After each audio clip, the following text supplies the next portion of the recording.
நித்தியமல்லி செடி பாருங்கள். நான் இது கிளைங்க எல்லாமே மொட்டோடு இருக்கிற கிளைங்க சும்மா தொட்டியில் வச்சுருக்கிறேன்.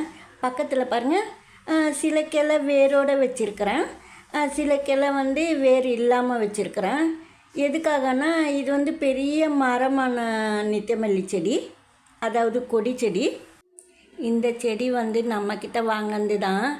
ரொம்ப நாள் ஆயிடுச்சு அவங்க வாங்கி நம்மக்கிட்ட பூமியில் நட்டு வச்சுருந்தாங்க. பெரிய மரமே ஆயிடுச்சு பாருங்கள். அதுலேருந்து பறிச்சுன்னு வந்த பூச்செடி தான் இது.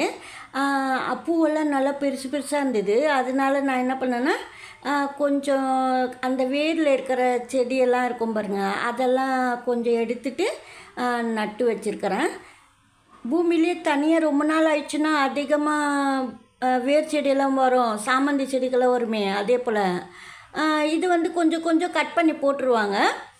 அது போல் கிளைங்கெல்லாம் இந்த தொட்டியில் நட்டுடலான்னு சொல்லிட்டு வச்சுருக்கிறேன் மொட்டோட. இந்த செடி பக்கத்து தொட்டியில் வேரோடவும் வேர் இல்லாமையும் கொஞ்சம் போல் வச்சுருக்கிறேன். நல்லா வளரும். ஆனால் நித்தியமல்லி கட் பண்ணி வச்சா கூட வேர் பிடிச்சி நல்லா வளரும்.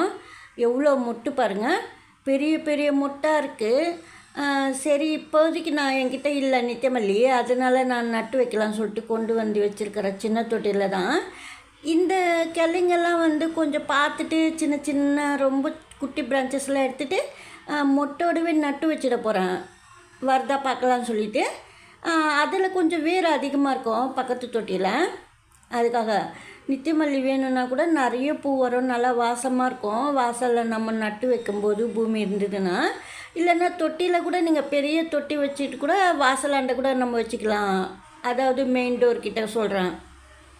நித்தியமல்லி எப்போவுமே அதிகமாக தண்ணி ஊற்றலைனாலும் ஒன்றும் செய்யாது. ஒரு நாள் விட்டு ஒரு நாள் அது போல் நீங்கள் ஊற்றிக்கலாம். வெயில் இருக்கிற சமயங்களில் கூட நிறைய பூ வரும். இப்போவும் பாருங்கள் அவ்வளோ பூ அந்த மரத்தில். வீடியோ எடுக்க முடிஞ்சதுன்னா எடுத்துருப்பேன் நான். இந்த பூவெல்லாம் நிறைய பறித்து நம்ம கார்டனில் வளர்க்கலாம். சாயில் நல்ல பழைய மண் தான் நான் நட்டு வச்சுருக்கிறது. பழைய மண்ணில் நட்டு வச்சா கூட சீக்கிரமாக வேர் பிடிச்சி வரும். ஏன்னா புது செம்மண்ணில் நடுறதை விட பழைய மண்ணில் நட்டால் ரொம்ப நல்லது. வேர் பிடிச்ச செடிக்கு இது போல் வாழைப்பழம் தோல் தண்ணி அதெல்லாம் ஊற்றலாம், நிறைய மொட்டு வரும். ஏற்கனவே 3 days ஊற வச்ச தண்ணி அது. பனானா பீல்ஸ் வாட்ரு நீங்கள் செடியில் பூ பூக்கலை அப்படின்னாக்கா நீங்கள் இந்த பனானா பீல்ஸ் வாட்ரு கொடுத்தீங்கன்னா 3 days ஃபர்மெண்ட் பண்ணிவிட்டு நிறைய மொட்டு வச்சு நிறைய பூக்கள் பூக்கும். நித்தியமல்லி கூட நீங்கள் நல்லா கொடி போலியும் வளர்க்கலாம்.